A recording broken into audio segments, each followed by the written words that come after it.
And as if the men's gold in the mass start wasn't enough for the Netherlands, they also put together a really, really strong performance in the women's mass start, which happened later that day. So it was the same format, same amount of laps.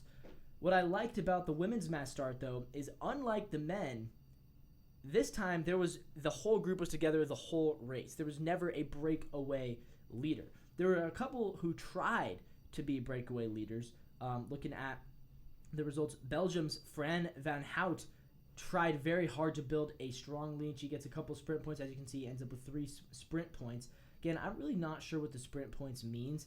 Also, Austria's Jeanine Rosner with a couple of sprint points. She's very young, and so when she went out ahead, everybody kind of agreed.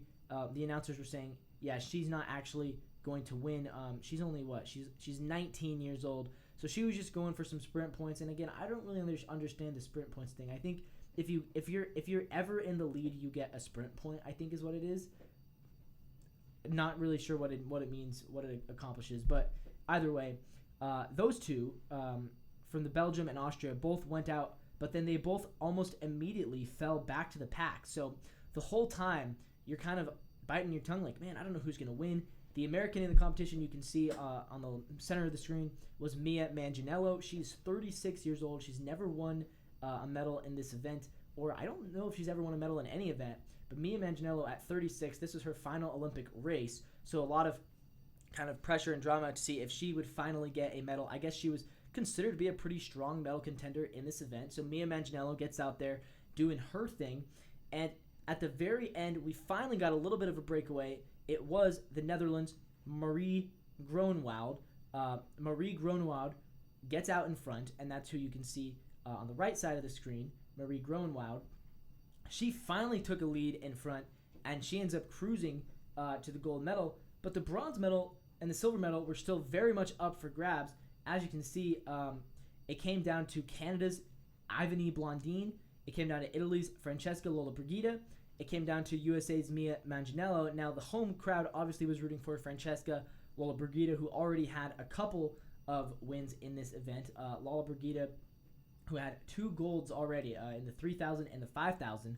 But in the mass start, she comes in 4th because it was Team USA's Mia Manganiello who took home 5th place.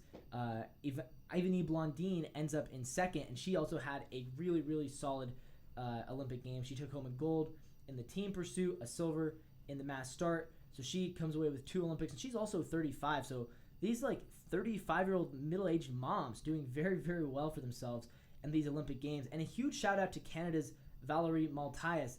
Valerie Maltais, she fell.